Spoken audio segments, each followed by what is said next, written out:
Ballet coach Morgan is mad at her mentee Molly again today.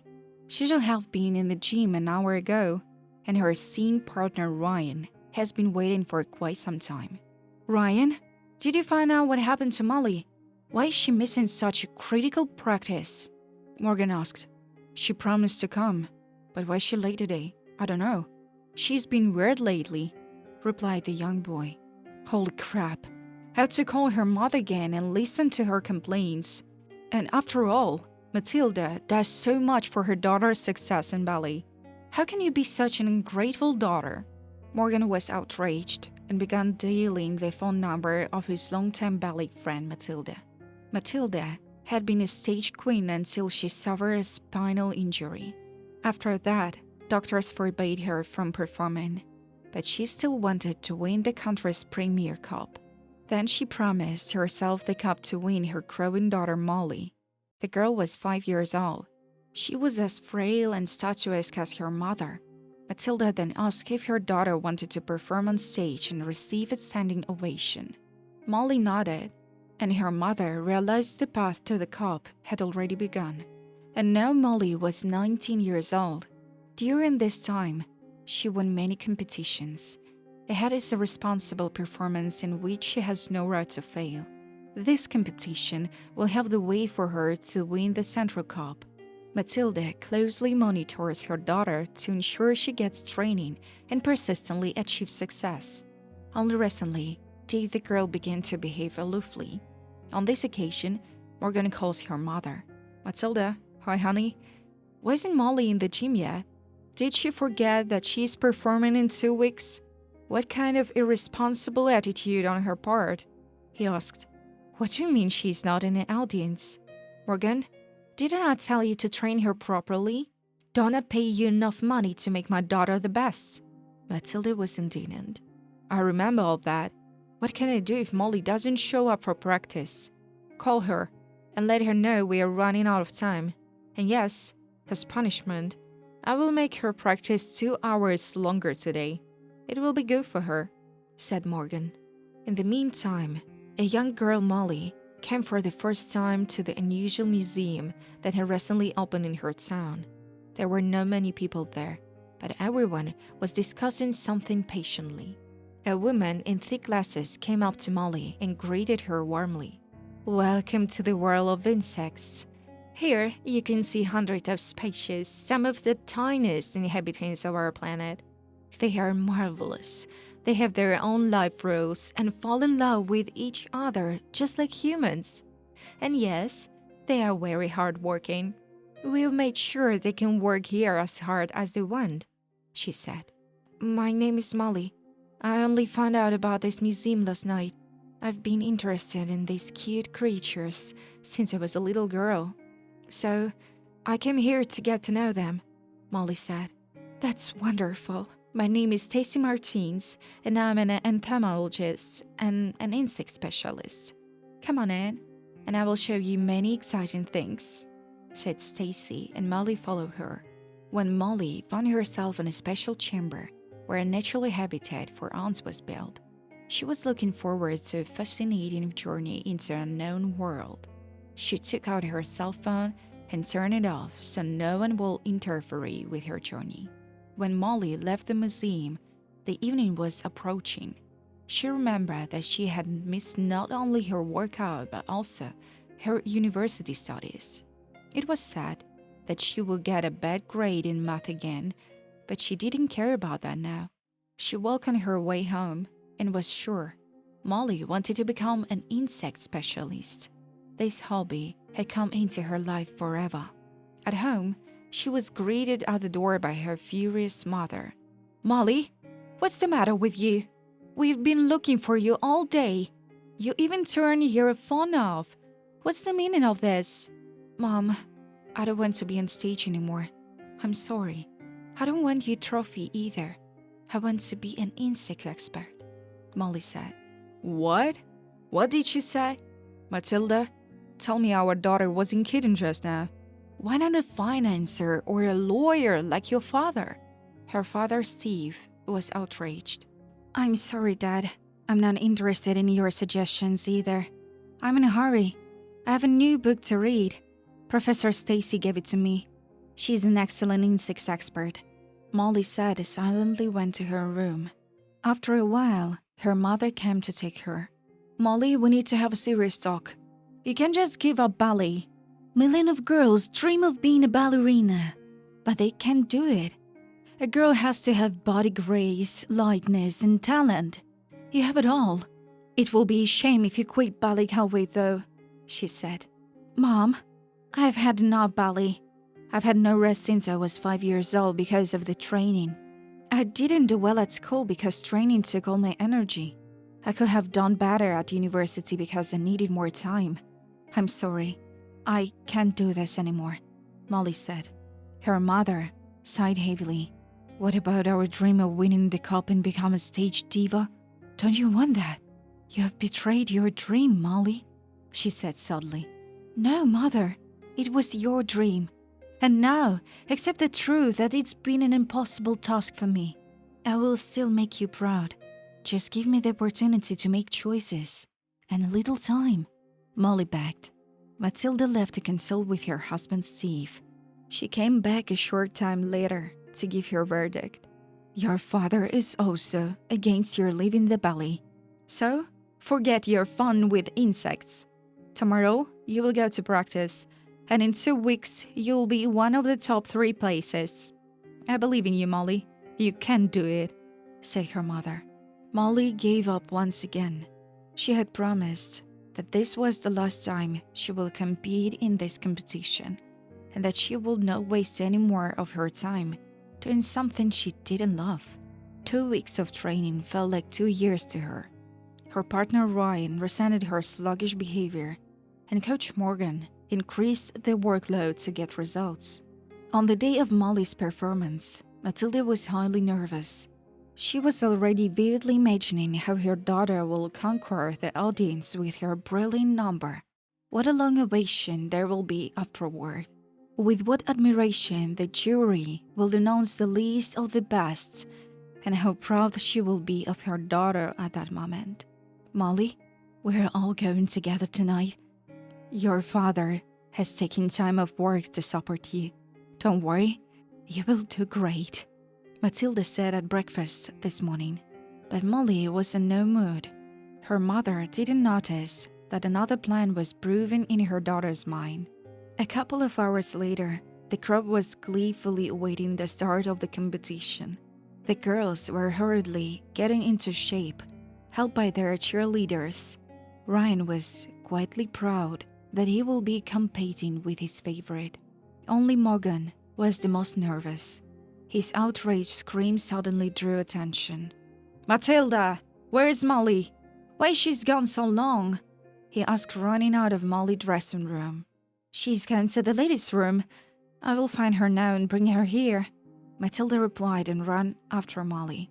Molly was not in the ladies' room, nor was she in other parts of the hall. Steve managed to run to the balcony where a crowd of girls stood, but Molly was not among them, and the contest had already begun. When Matilda was ready to report her daughter's missing to the police, she received a message on her phone. Mom, I'm sorry. I can't fool myself and you anymore. I refuse to perform. It's for the best. I will see you at home tonight, she wrote. Morgan had been sedated, and Matilda and Steve couldn't return to work. Meanwhile, Molly was enjoying a clear, sunny day. Running out of the concert hall, she headed straight for the park on the outskirts of town. There were already many people there. Someone lying on the green lawn, couples walking arm in arm, and Molly looking for something that wasn't immediately conspicuous. To do that, she had to wait momentarily until the park ward had gotten farther away. Then she snuck into the flower greenhouse and started actively looking for something there. When she found an own house under the flowers, she was happy and sat down next to it. She watched for a long time at those cute creatures diligently walk in formation. One carried a lot many times bigger than him, and then 2 other aunts approached him and helped him to take it to the threshold of their underworld. Molly Right now, dream of being one of those ants, of climbing into the underground abode with them and seeing how things were there. Professor Stacy had told her that ants were great architects who had built huge cities with well thought out layouts on the ground. Molly's admiration was unbounded. She would have sat and watched their seeming life, but the unexpected happened to her. Molly felt someone's hand on her back, then a scream and noise. She looked up and saw a lovely girl with a graceful neck and equally graceful arms beside her. The girl was close to falling, but at the last moment, she managed her body to produce the circle that one does in dancing. "Are you all right?" Molly asked. "Yeah, I'm sorry. I was chasing a butterfly and it flew away. I was going to jump after it, but I tripped and almost fell on you. It was funny." The girl smiled. "My name is Molly. Why are you here alone?" "My name is Chloe. I'm here waiting for my daddy. He'll be here soon. And we will sign up for ballet. I've been dreaming about it for so long. And finally, my daddy said yes," said Chloe, clapping her hands with joy. "Do you dream of becoming a ballerina? Maybe it's just a fantasy," Molly asked. "No, it's not a fantasy. I even dream at night that I'm on a stage and people applaud me and give me flowers when I'm an adult. Now is a good time for me to start a ballet. Why are you sitting under the flowers? Are you hiding from someone?" Chloe asked. "No, I just came for a walk. I have to go. Goodbye," said Molly, remembering that she had promised to come to Professor Stacy Love that day. "Wait a bit. My dad is coming. I want you to meet him," Chloe said. Molly looked at the sidewalk and saw a handsome young man in a stylish suit approaching them with a smile. If the girl had not called him her father, it would be easy to assume he was her older brother. "Daddy, what took you so long? While you were away, I met Molly," Chloe said. "Hello, my fidgety daughter had caused you some inconvenience. I apologize for that. She goes to school nearby. She and I have some important business to attend today. My name is Jared, by the way." A young man introduced himself. "I thought you were her brother," Molly whispered. "It's my only and favorite daughter. Unfortunately, my first love, her mother Sarah, died in a plane crash. Now, Chloe is my closest person. Why don't I buy you an ice cream?" Garrett suggested. Molly did not object because she liked this lovely family at first sight. After eating ice cream, Chloe did not want to let Molly go for a long time. Eventually, they agreed to meet in 3 days at the same place for a walk together. Molly went home, expecting a vast scandal. But before she did, she had time to stop by Professor Stacy Lab and receive from her hands a gift that was precious to her. But that gift was never to be seen by her parents. So, Molly spent the whole trip thinking about how she would hide it. Matilda was lying in a bed at home, and Steve was preparing herbal tea for her. When he saw his daughter on the doorstep, he looked at her angrily. "Mom is offended with you. You better go straight to your room. We will talk tomorrow. Today, I will try to calm her down," advised her father. Molly did so. The family had a serious talk the following day. "So you're quitting ballet? What are you going to do next? Don't tell me you will catch insects and bring them home. I can't take it."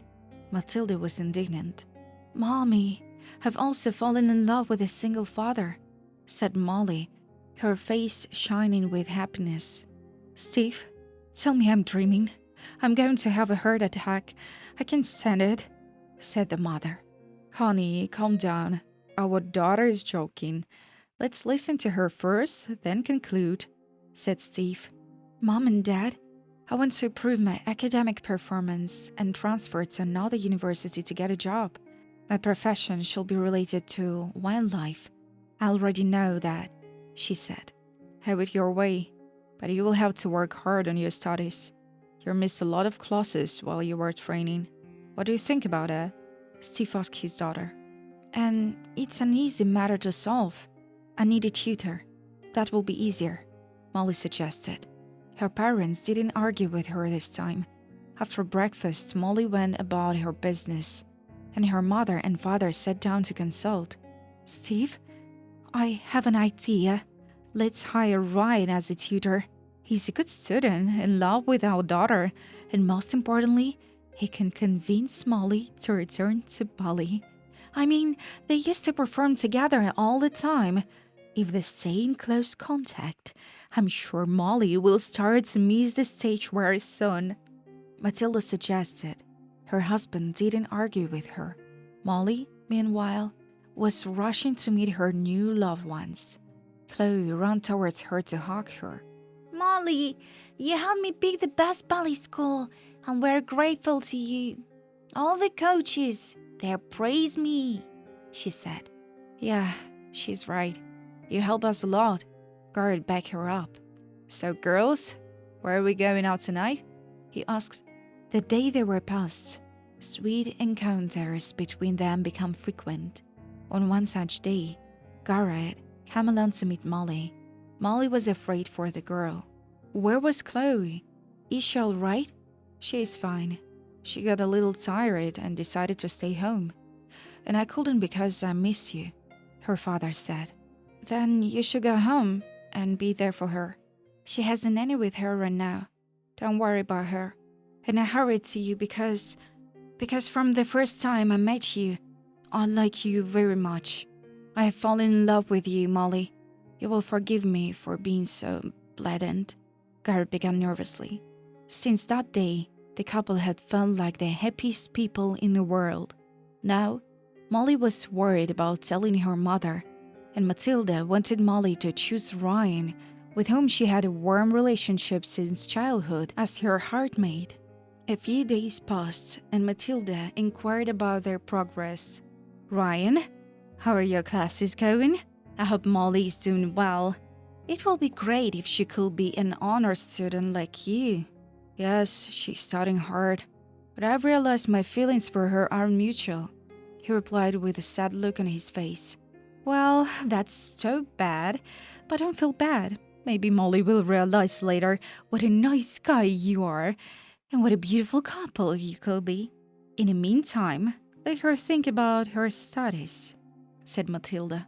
That afternoon, she and her husband were going to visit a family friend, and Ryan and Molly were planning another homework session.